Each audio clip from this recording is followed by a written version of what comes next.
There's been a lot of publicity recently over the issue of food labelling.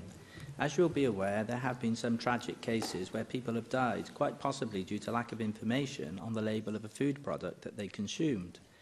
Do you agree that, as a matter of course, there should be clear labelling for food products in Wales, so that all the relevant information is readily available? Yes. Thank you for that very definitive answer, and of course I entirely agree with you. Now, another related issue is the one of halal meat entering the mainstream food chain. As you know, halal meat, some 20% of which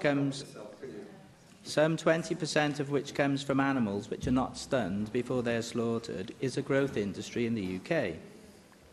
One issue related to this is that halal meat is only allowed for religious reasons, so that its consumption should be confined to those who have a religious belief that they need to eat halal meat. In other words, halal meat consumption should be confined to practicing Muslims. But we know that increasingly food retailers are offering halal food as a normal part of their menu. Sometimes it is hard even to see the labelling of halal food as such. So you could enter a takeaway shop or a restaurant and find that you are eating food which you later discover to be halal, which was not clearly labelled as such on the menu. Is there a case that we need to adopt much more stringent measures over food labelling here in Wales, so that people who are not practicing Muslims do not unwittingly end up eating halal food? Well, I think people do understand and are able to make a choice. What should we have next? And should we insist that food is labelled kosher in order to, for people who are not Jewish to avoid eating that food? Should we label food, for example, so that it is acceptable to those who are Hindus, those who are Buddhists? Well, yes, we need to label food as accurately as possible, but I certainly don't take the view that somehow halal food should be singled out compared to other dietary regimes and other religions. You know, if you're going to suggest that about Muslims, are you going to suggest the same about Jews?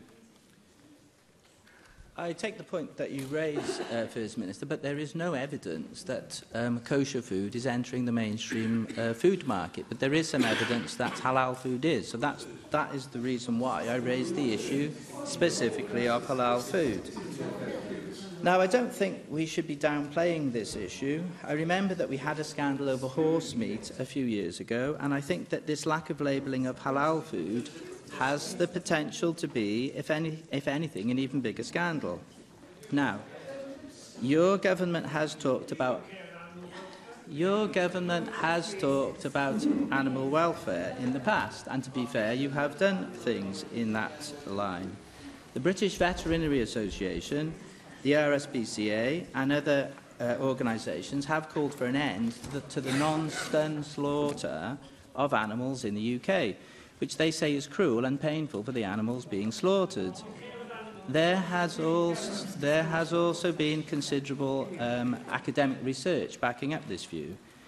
Now, it has already been banned in Denmark, Sweden, Iceland and New Zealand.